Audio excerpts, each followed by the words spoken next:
journey, right? We're going to talk about how you can level up, the trials and tribulations of starting things and failing and learning. Stay with me. It's going to be an exciting episode of Biz Dev Live. Biz Dev Live, Biz Dev Live. Weekdays at 11 Eastern Time, live. Biz Dev Live, Biz Dev Live. Weekdays at 11 Eastern Time. Leadership and motivation, empathy and inspiration, Biz Dev Live, Biz Dev Live. Business development, not even selling it. Biz D with C, brought to you by Cameron T. Biz D with C, brought to you by Cameron T. This is business development, not even selling it. This is business development, not even selling it. Business development, not even selling it. Biz Dev Live, Biz Dev Live. Biz Dev Live.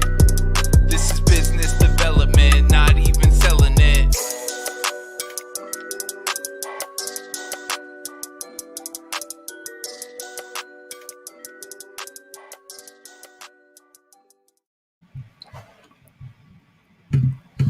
All right, here we go. I have the honor of introducing Rivers Corbett. I'm going to throw him on the screen wide here. Rivers Corbett, although not a cook, Rivers Corbett knows the recipe to create businesses that stand out. In 1998, he invested $2,000 in a small startup bringing chefs into people's homes. By 2020, it had grown into a seven-figure talent agency providing chefs for private and corporate events, including cooking classes and Sobeys and other retailers. When COVID abruptly halted that business, he launched ChefTorial, an online company with operations in 3 countries that brings experiential culinary classes to virtual events such as corporate conferences, fundraisers, and dinner parties. He's also the man behind Relish, the former iconic Atlantic Canada burger chain known for its gourmet burgers and welcoming approach to customer service. The secret ingredient in all these ventures, he zags where other people zig. In short, Rivers does things differently. After earning his MBA, the serial entrepreneur discovered his love of startups when he took over several companies in New Brunswick from his father. That experience pointed him to his future focus, starting and building businesses as investments that can operate on their own. I love your journey, Rivers. Talk to me a little bit about what you're doing now. Tell people kind of what they're excited. Welcome to the show. Thank you for being here, brother. I got you on mute. Hold on. You got to unmute. there you go. I'm all good. Cameron, thank you, dude, first of all, thank you for the honor of being on your show. I love that live. It's just so freaking amazing, your journey you're on. So what am I doing? You know, I'm on a reset. I'm on a reset since March of 2020, professionally and personally, and just like the rest of the people on the planet. But here's the difference with my reset. I'm having a freaking great time in this new adventure. I'm an adventurous guy. And so I'm on a reset. Just Rivers 3.0 is happening right now. All right. And just tell us this, so, because I want to, I want to get into the backstory, right? But I want people to understand what you're doing right now. Tell us a little bit about, I talked a little bit about ChefTorial in your intro here, but what is ChefTorial? What is it about? What's the purpose behind it? Yeah, well, it's really a journey, Cameron, that started over 25 years ago when the Food Network started into play. And by the way, as I say, I'm not a chef at all. I'm the furthest thing from it. But I recognize there's an opportunity with this amazing talent around the planet to bring them out of the kitchen, to bring them into the public eye, and to take advantage of their personalities and, of course, their great skills on teaching people about culinary. And because when you think about it, that centers most societies around the world. Food. And so over those 25 years, we connected with a lot of people. COVID hit and took it all away, dude. It was all gone within 2 weeks. I was one of these cocky guys that said, oh, this will be back in 2 weeks. No big deal. Well, it wasn't. And so we had to really do the adjustment, do the pivot. And the essence of what ChefTorial is all about is community. We use food and beverage to bring communities together around the planet. And because of virtual technology, we're able to take that to a new level that wasn't able to happen before. And community to us can be sales teams, it can be customers, it can be families, it can be just a bunch of girlfriends who want to hang out Yeah. and they haven't seen each other for a while. So that's what our experiences are all about, is helping those communities come together. Love it. All right. And so, I know there was pieces in there in the intro, things that happened with your father. Apparently your father had some businesses going on, maybe even going back before that. What did little Rivers Corbett, what did he want to do when he grew up? And then how did you wind this way through this journey to where you are now? Yeah, when you asked me that question, my first comment thought went back to grade 6, and for some reason I was gravitated towards leadership. Wanted to be involved with that student council stuff that was happening, the stuff that was really again about serving community, but doing it in a way that could take advantage of. At that point, I didn't know I had it, leadership skills. I'm a skier, I'm a hockey player, all those things, but I'm not great at sports. What I am really great at, it's my God-given gift, is to be a leader and do it in an entrepreneurial space. So Rivers just listened. Little Rivers listened to that cue, and it has driven him to be in those leadership positions at university, high school, in business, and so on. And so that's what drives me, is to serve in a leadership role. And around food, it's kind of weird. People ask me, why food, Rivers? You're the worst thing on the planet when it comes to the kitchen. And it really comes down to, well, it's a business, and culinary needs business acumen, just like it needs the actual kitchen acumen. And, why do 80% of restaurants fail? Is because the chefs and cooks don't know how to run a business. I come along, we partner, we bring these amazing experience to light. I bring my talent, they bring theirs, and that's how it all works. So Little Rivers would look back. I'd look back. Little Rivers would say, "Good job, Big Rivers. Good job. You kept following what you wanted to do." I love it. And we got Zeph Sand checking in. She's excited. She's awesome. We got Susan Knoll checking in. And Susan. I want to ask this question to folks that are watching this show now, and if you're watching this on the replay, #replay, right? But where do you see opportunity? Because when I listen to your story and you talking about not being a chef but seeing opportunity in the culinary space, bringing communities together, I love that piece. It's, I think, something that is very specific to entrepreneurs, whether you're a chef that doesn't necessarily get the business side, or a chef that does, or anybody else out in society that sort of either understands how a business operates or doesn't. You may be seeing an opportunity. You may be seeing a space. In recent years, I think one of the most exciting things as a consumer, where somebody saw a space for improvement and I jumped on that bandwagon nice and early and loved it, is a Dollar Shave Club, right? Nice. So, right, I hated going to Target or the supermarket, running out of blades. I hated thinking about it. You get there, they're expensive. I don't know if this thing is going to work or not. This isn't my usual brand. Dollar Shave Club, somebody saw a space, a pain point, Yeah. and created something and they get my money every month. The subscription service, they're happy, I'm happy, everybody's happy. And when you talk about, building something and filling a need, man, what a great example of that. And everybody needs to eat. I think, a couple of jobs, right? If you can learn how to cook, right? If you can be a cook, or if you can cut hair, or if you can bartend, right? These are types of things the world over. We all need these services. So you get into some of these spaces and you put a little twist on it. You fill that hole that somebody isn't filling. And food, there's a lot of holes, right? A lot of holes. Right.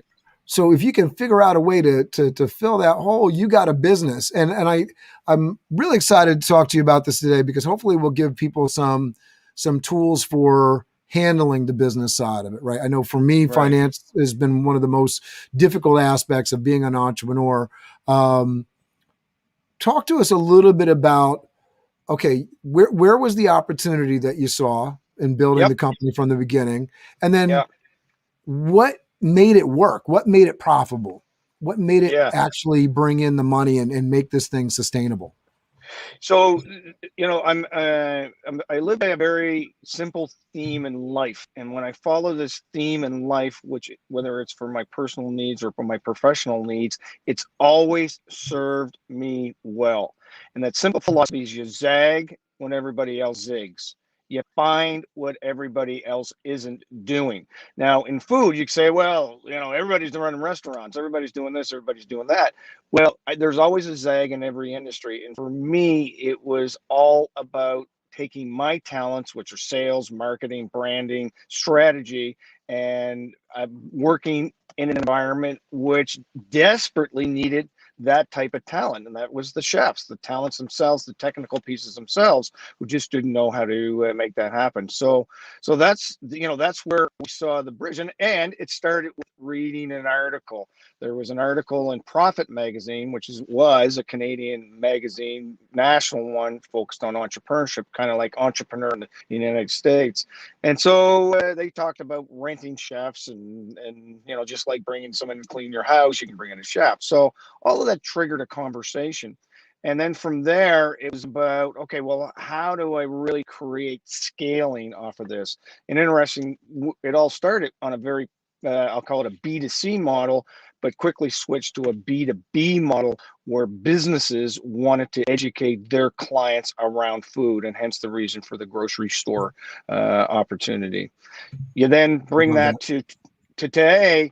Where did I see the opportunity with ChefTorial? Well, two things. And this is where I think your audience will really resonate because it's more relevant to them now, is that, in the past, when you did events, food and beverage was one of the first things you talked about when it came to doing events. Location and food. Those are the two things you talked about.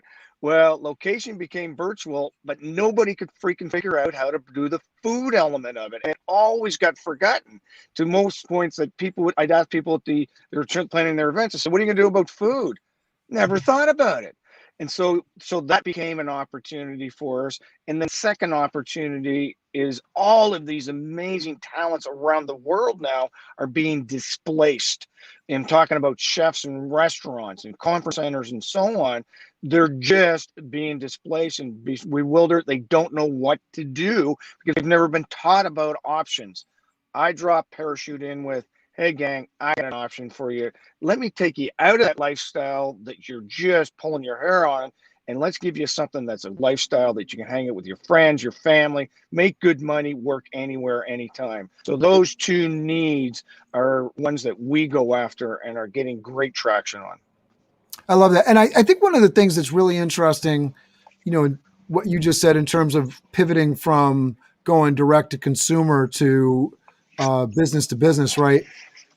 This is something that a lot of people in their entrepreneurship journey may struggle with, right? They're thinking, Right. They know who their customer is, but maybe they don't know who their customer is. I think a lot of people struggle with this. Now, you found a way to create some opportunity for displaced talent and talent that might otherwise not be benefiting of this. And when I think there's so many different populations. So if you're watching this and you're an entrepreneur, you're somebody that's thinking about, there's a need that needs to be filled.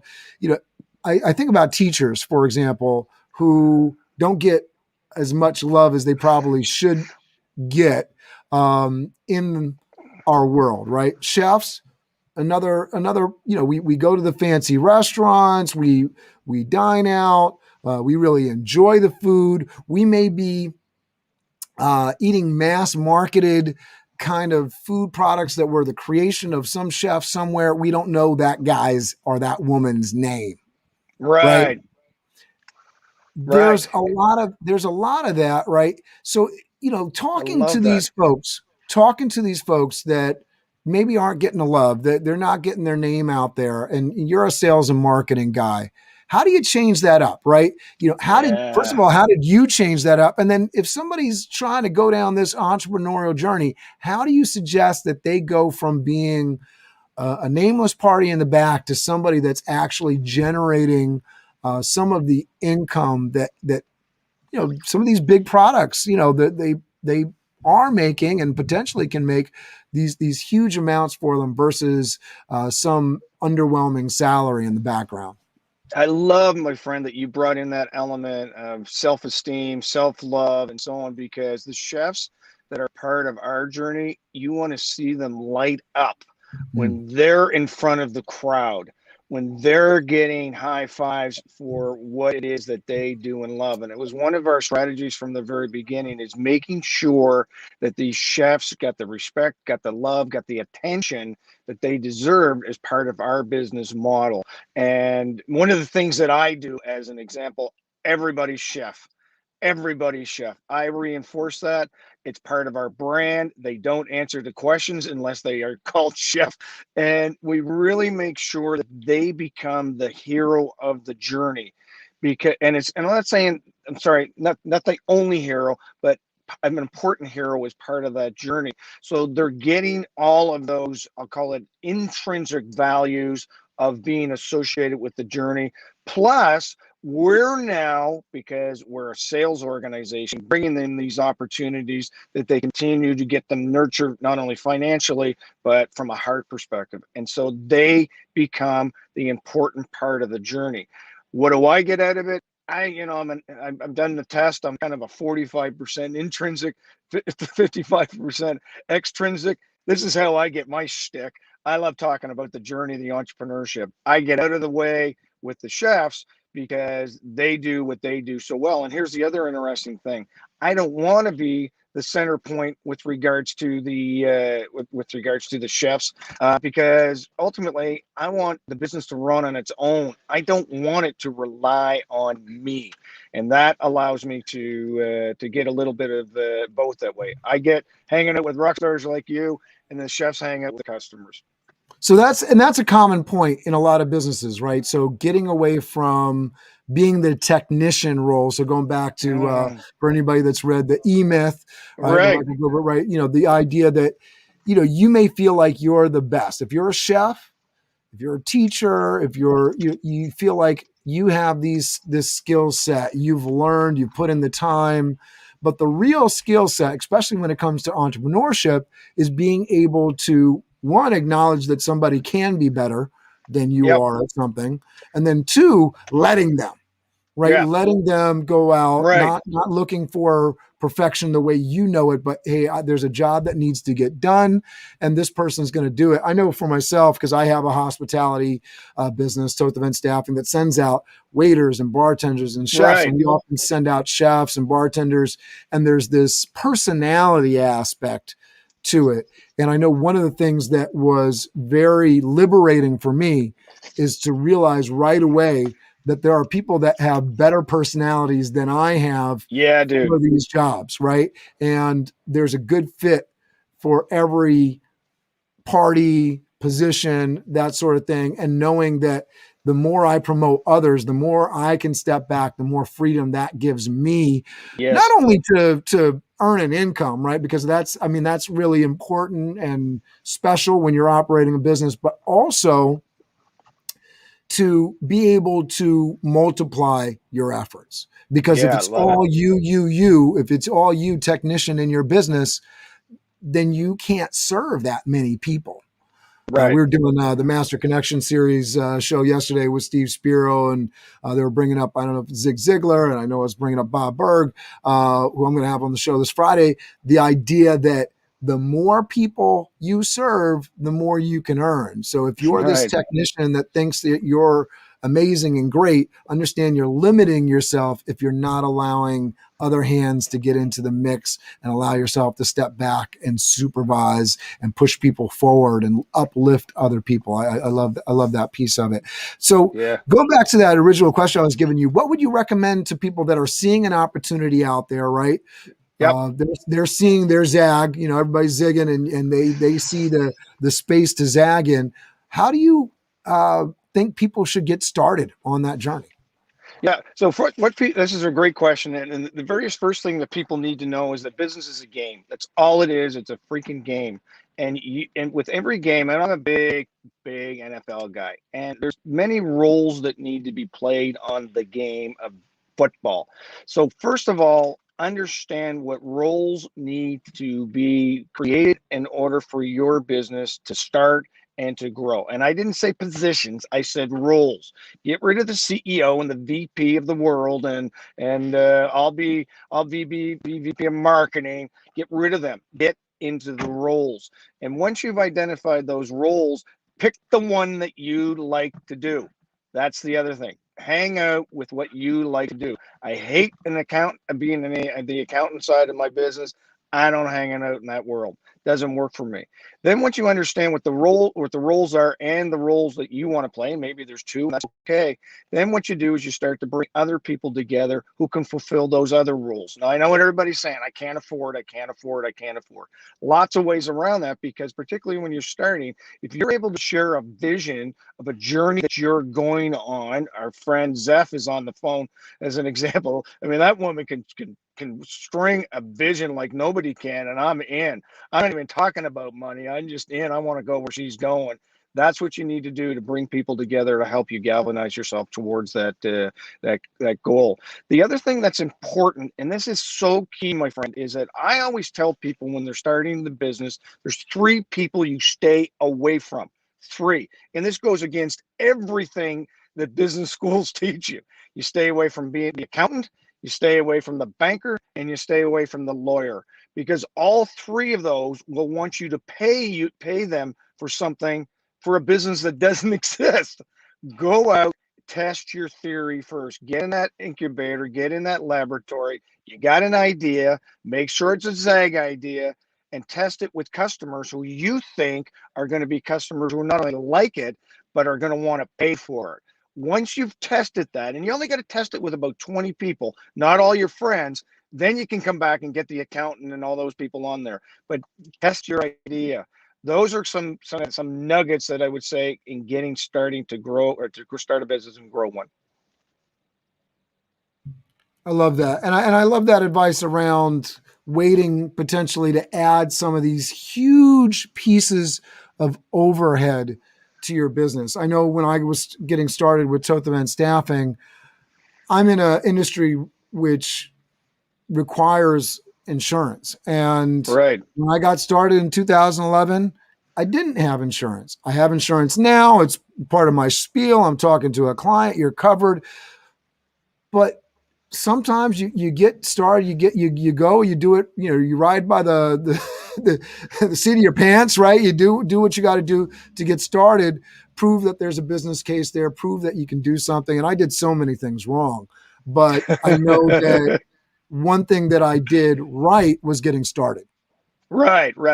Absolutely. Yeah. Absolutely. So, There's so many people just interact. So many people are busy getting ready to get ready. They just yeah, focus on the silly stuff versus the hardcore stuff that's just connecting with clients. Connect with clients and you will start your business. I love that. When you were getting started, just to kind of keep on this theme, right? You started with Zag, don't zig, right? And Yeah. what do you recommend to people that are trying to get started and they're frustrated, right? They don't know where to begin with it. You're telling them not to start with the accountant, not to start with the banker, not to start with the lawyer. Just kind of get in and prove the business case. What are some ways you would suggest to people? Hey, this is where you start. This is how you start. Yeah, so I'm going to get a little bit kind of formalized in my answer to start off with. I was the entrepreneur in residence for a university and for my province. So when we work with beginning entrepreneurs, we always started them on using a tool called the Business Model Canvas. The Business Model Canvas. And you can just Google it, and there's some online tools to use it. But what it does, it's a one-pager kind of view of the 9 key elements that are necessary to start and to grow a successful business idea. So this canvas can be used for anybody in business who's starting a new business idea. But what it does, it really gets you focused on that customer validation, idea validation, if you want to call it, first of all, and then talks about how you ultimately build the operational pieces together to make that happen. So that's the one thing that I would focus in on. The second thing that I would focus in on is really hanging out with other entrepreneurs. It was one thing that's great about it, and I know you're exactly like that too, is that you want to help. We all want to help. And it's people think, oh, he's too busy, she's too busy. Well, they're not. We're all part of the same village. We are all entrepreneurs, and we love helping other entrepreneurs. So hang out with entrepreneurs on Facebook groups or LinkedIn book groups or whatever, but engage with them. Do not sit back and wait, because as much as they want to help, they're not sitting around wondering whether or not Cameron needs some help. You got to reach out and have a connection and have dialogue regularly with these people. Tons of resources out there. The third thing is that if you don't know it, don't try to pretend you know it. Get that expertise help. If you need help with strategy, get a hold of somebody that knows strategy. If you need to focus on customer identification, get a hold of somebody that does that. So there's lots of resources out there to help you along the journey. Don't do what you don't know. That's a key. Understand the roles, get started in the game, understand that there's going to be some blow-ups in the laboratory along the way, and that's okay. That's learning. So that's kind of some hacks, if you want to call it, to go forward. There's lots of other ones, but those are some key mindset ones that will help you get started. All right. So you sound like you're talking from experience on the whole don't do what you don't know things. So you have a story around that of something that an example that you sort of went down a road that you shouldn't have gone down? Did I lose you? All right, we might have lost Rivers for a second here, but I know for me, did we get you back? You there? Sorry, Cameron, I lost your set. No worries. So what I was asking was, it sounded like you were speaking from experience. You started with speaking from experience. Can you hear me now? Rivers, can you hear me? Yeah, there we go. Sorry, we just no worries. So what I was saying is, I was thinking that you know, if you're speaking from experience of going down the road that you don't know. So do you have a story around that of something that you probably shouldn't have been doing, but you were doing, and the result that came out of that? Yeah, big story on that one. So you were talking about my gourmet burger business.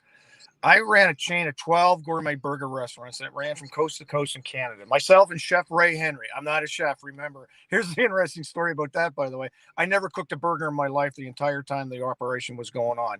8 years the place ran. I didn't cook a burger once because I didn't know the kitchen. But here's what we did. When we were driving investment, when we wanted to expand, and we always wanted to grow big, we ended up hanging out with a bunch of investors of all places from Turkey. Couldn't find any investors in the US or Canada. We ended up in Turkey. And because we were so desperate for the money, we took the money, but didn't really analyze the long-term potential impact of hanging out with not great people that came with the money. Ultimately, because of their personalities, because of their way of thinking, the business died.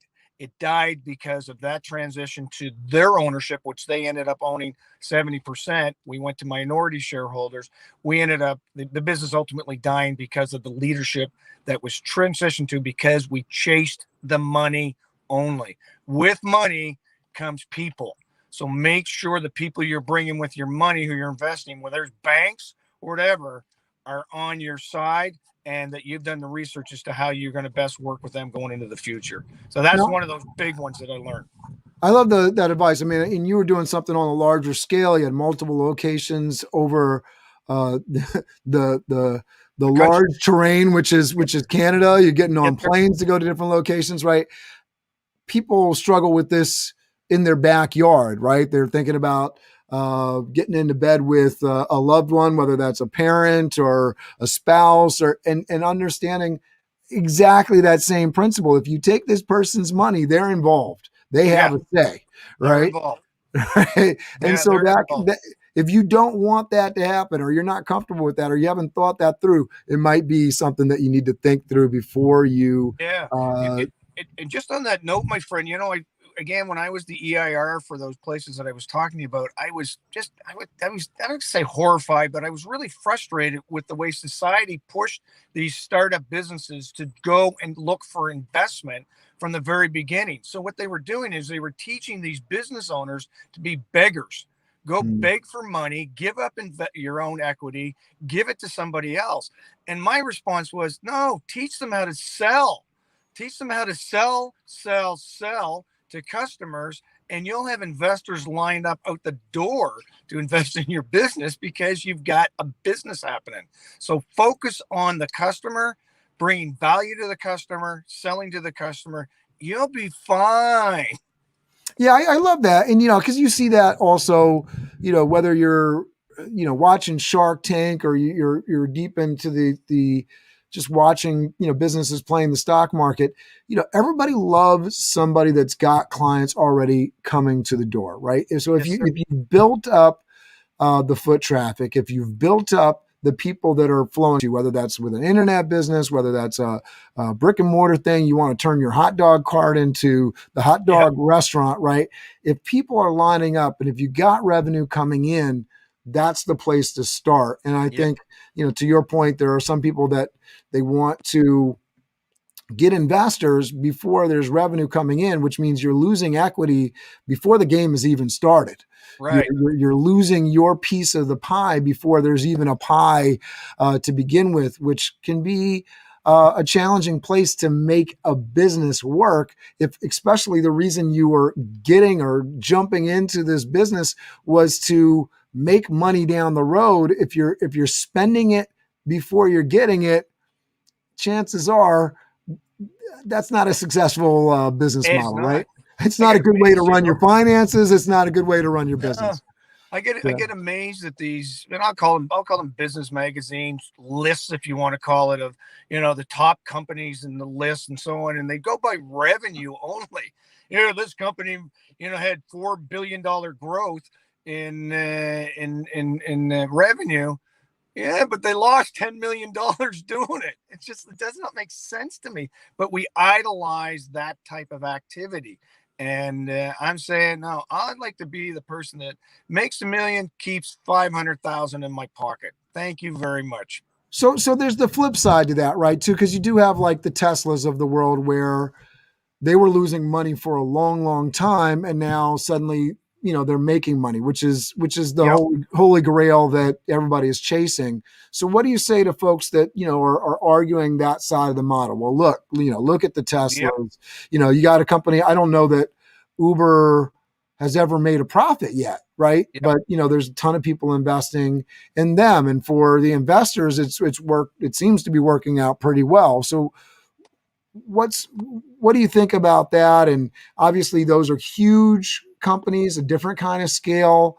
If you're starting up a local brick and mortar kind of business versus, some kind of technological piece that you're wanting to invest, $100K or more in, right? Those are two different sort of platforms that you're jumping into. What do you say to that? What's your take on that? Yeah, so great question. And so I got a couple of takes on that. The first one is you got to understand the journey of Elon Musk. First of all, I mean, he didn't start with Tesla. he had something involved with him, something called PayPal as part of his journey. And let's go back even further than that. So let's really understand the journey of the entrepreneur to get at that level, first of all. And in my opinion, most people do not start at that level. I really don't believe it unless there's an idea that people are going to put money down. So that's the first thing. The second thing that is, it all depends what you want to do, dude. If you want to build a business to exit, of which there's a lot of people that do that, that's their whole strategies to build something so they can exit, then go fill your boots again.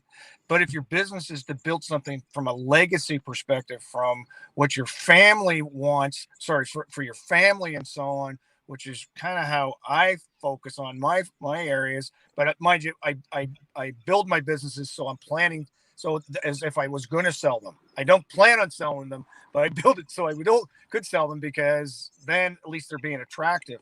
But I think that's and let me just add some context on what you're talking about, because I'm very familiar with this, being very much more in the technician role than in the place I want to be with my 10-year-old Toth event staffing business. We're recovering after the pandemic, but the idea that you have a business that you don't have to be in every single day to make it work, one, and two, that it's building assets, right? So if Yep. you're building a restaurant or you're building a shoe store, if you're building an asset where it's not just a situation of you got to open your door and sell a shoe to make money, or you got to open your door and sell a plate of food to make money, but now you've taken that name, you've started offering other services in line to that because you've built up your client, you've built a business that has multiple revenue streams. Just like I think, for me and in doing this show, time and time again, we talk about this just on the personal finance level.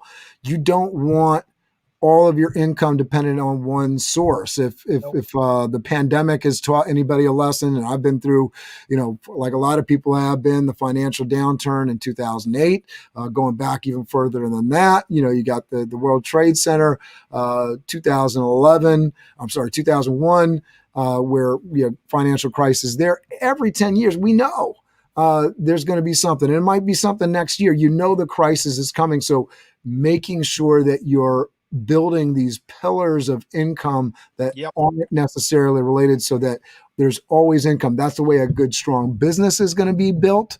You can see it within companies like Tesla, like Uber, that they built multiple channels, whatever you think about those businesses. And you can see it in smaller companies where they may have the brick and mortar, but they also have the online sales, right? Even things like Domino's Pizza, right? You have the ability to go into the restaurant. You got foot traffic there. You can order online. They got a national service. It's building more than one way to make your money. And then these brands have these abilities to sell other things from their platform, which I think is just so important. And so I think that's what you're talking about when you're talking about, I'm going to build a business like I'm going to sell it, because that's something that somebody wants to buy. Right. Versus if I know that Rivers is the reason this business makes money, and if he steps away, that's going to be incredibly difficult. I'm not buying a business. I'm buying a job.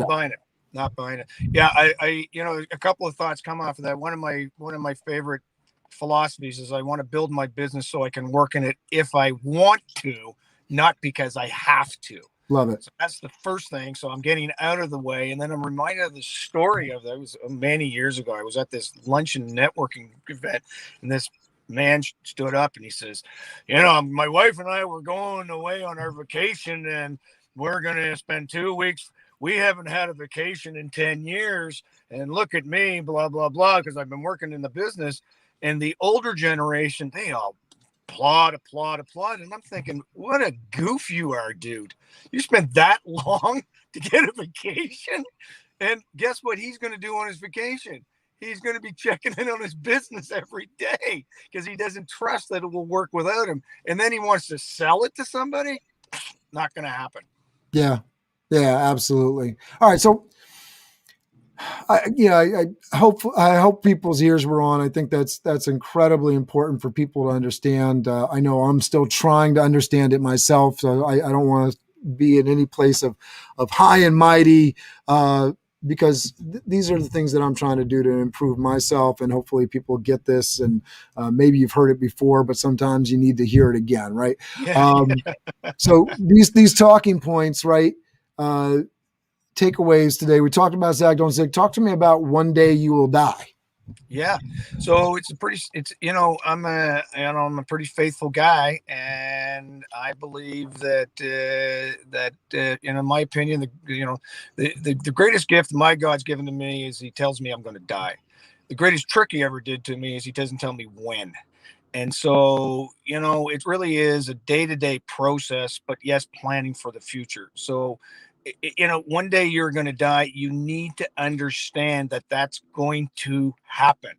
If you're thinking it's not going to happen, you're fooling yourself. So I think you need to, this is the diving in piece you talked about. Get on with it, learn from it, make failures, have successes, but understanding that one day you will not be on this planet, period. And so what are you going to leave behind in that process? And I think it's the greatest gift. I don't know when. And so today could be the last day, it could be 10 years from now. So get on with your life, enjoy it along the way. And this is key. Do something that you're passionate about. That's the other piece. I know it's a cliche, but it's so true. Do something you're passionate about. And people would say, well, wait a minute, you're working in an industry you hate to cook. That's right. But I love the industry of culinary. So I do what I love to do, knowing that one day I'm going to die. The other thing that comes off of that is that I'm really much into a servitude piece. And so when I talk about one of the cool things about our business, it's not doing a ChefTorial for Coca-Cola. It's helping 300, 400, 500 chefs and cooks build a business on their own that allows them to live the lifestyle that they want to live so that they can spend time with their family. You talk about a long-term, generation upon generation legacy that's going to come into place because of that. So that one day I will die means if I don't get started in that piece, I will lead a legacy of regrets versus that was a pretty cool journey. Love that. So talk to us about living your gift. Yeah. There's a saying that, 2 days are great in your life. One, the day you're born. The second one is you understand, you figure out what you're doing here. And I would really encourage your listeners to listen to that passion piece. And by the way, that doesn't come off of figuring it out. It's in you already. Why are rock stars want to be singers? Why do entrepreneurs want to be entrepreneurs? Why do hockey players, why do scientists want to be scientists? It's in you. And it talks to you every single day. Don't chase the money, chase the passion, chase who you are, because it's exactly, by the way, what you would tell your children to do. 9 times out of 10, you want your children to be happy. And the best way to help them be happy is to help them live a fulfilled life. And living a fulfilled life is listening to your heart as well as your head. That's what I'm talking about, the gift. And whether it's being an entrepreneur, building your own business, or working for somebody else, I don't freaking care. I just care that you're living your passion so you can wake up excited on a Monday just as much as you wake up excited about a Friday. That's living your gift. Love that. And we're going to go right back. I know we started this and we'll kind of end on this note. How does that all play into this zag, don't zig? Yeah, it's a philosophy. It really is. It's I ask myself when my business is driven by that philosophy, I question myself, is that a zag? Is that a zag? Is that a zag? When it comes to major decisions on strategy associated with my business today is a definite zag. We are doing things unique. We are doing things special, and that fulfills my gift in my journey and my passion. So that's the first thing. But I also do it personally, and I'll give an example of that. Is I was at a conference where Kevin O'Leary was there. He's the Shark Tank guy, and in Canada it's called Dragon's Den. Anyway, he was sitting at a table of 5 people, and there was one chair that was open beside him. And most of us would say, I'm not going to go over there. What's he going to say? So on. And I hesitated. And I live by this philosophy, zag when everybody else zigs. And finally I just said, yeah, zag it. I'm going in. And I walked up and I said, hi, do you mind if I sit here? And I sat beside him. And it was one of the most wonderful hour experiences I ever had in my life. The guy's a gem of a guy, by the way. Wonderful, wonderful man. And so when it comes to personal experiences, like I rode an upside down roller coaster for the first time, 2 years ago. Never had done that before. Those are the enriching experiences when you take that Robert Frost, the road not taking. But I ask myself, it's part of my DNA. Is this a zag? What can I do today that's a zag? It's in me. So that's how I embrace it, and that's how I practice it. I love it. And I have a book recommendation, right, which is really in line with what we're talking about. Jump In, Even If You Don't Know How to Swim by Mark Burnett. Oh, my God. I want to tell you something, dude. That is the book that I recommend people read too. I read that book years ago. Hardly anybody's heard about it. It is the best book ever. Like, look at me when you said it. Yes, go to it. Run to the store. Run to the internet. Get that book. Jump in. It's a great, great, great story. Congratulations on bringing that up, man. I love that. I love it. All right. So, and what would you say people have to learn from this book? Why are you passionate about it? Yeah, what I love about that book, again, is it's some guy who had nothing, who just listened to his journey. He just went, and then he did something, and he used that as a basis to build something else, and then he did that to build something else, and then he did that to build something else. And one of the coolest stories about that's in that book, and I just tell the story because it's full of great golden nuggets, is he was being interviewed to be a nanny of this child for this very well-off couple in California. And he's originally from the UK.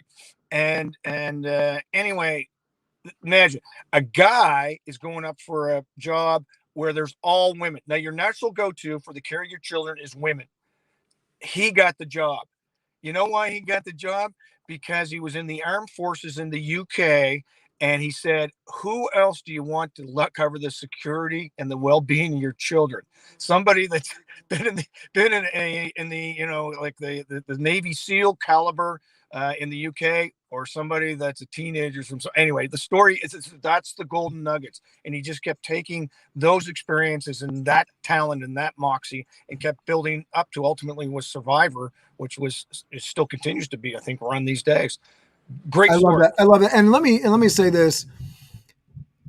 This is something that people, you know, you're doing a very sophisticated SWOT analysis, or you just inside your headspace. A lot of people focus on why they're not a good fit. And I think that's something that every entrepreneurial person needs to really focus on.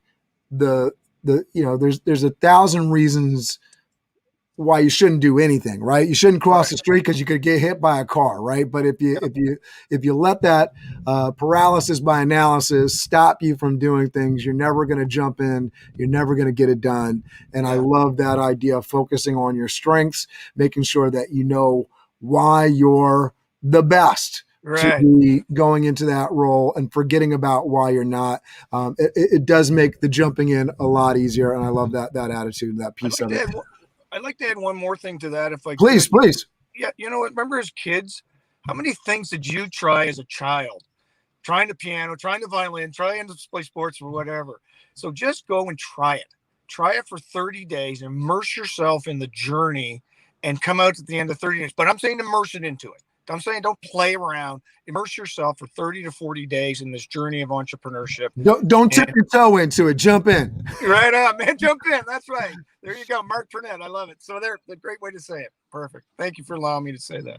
Oh, absolutely. All right. So let everybody know, I have your LinkedIn address. If you're on YouTube and you're watching this, the LinkedIn address for Rivers is down below. Also, some of his other websites, riverscorbett.ca, his Facebook, join him there, and ChefTorial.com, of course, is down there. But where would you like people to go? Is there any place that you're really wanting people to go visit today?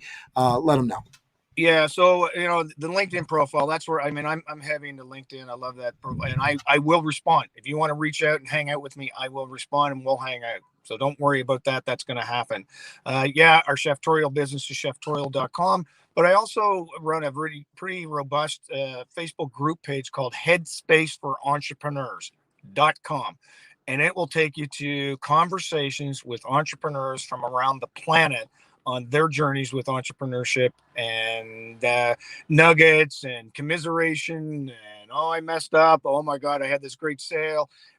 I'm doing this in business, all those sorts of things. It's a great community. As I referenced in the beginning, hang out with other entrepreneurs. There's a free service for you. Come and hang out with us. Headspaceforentrepreneurs.com. Love that. All right, we're going to check that out. Headspaceforentrepreneurs.com. Thank you so much for doing this with me today, Rivers. Checking in from that beautiful car over there. Thanks for hanging out with me, and thanks for giving us some tidbits that I think can be really helpful to folks. I'll let you have the last word and say goodbye before I play us off with the BizDev theme. Yeah, I'm just in great honor to hang out with you, dude. That's all I can say. I'm done. I'm complete, as we say in my men's group, and I just hope you keep doing what you're doing because it's important work. I appreciate you. Thank you, everybody, and we'll see you. BizDev Live, weekdays at 11 Eastern Time, live. BizDev Live, weekdays at 11 Eastern Time. Leadership and motivation, empathy and inspiration. BizDev Live. business development, not even selling it. Biz D with C, brought to you by Cameron T. Cameron T. Biz D with C, brought to you by Cameron T. Cameron T. This is business development, not even selling it. Not even selling it, not even selling it. This is business development, not even selling it. Business development, not even selling it. Biz Dev Live, Biz Dev Live. Biz Dev Live.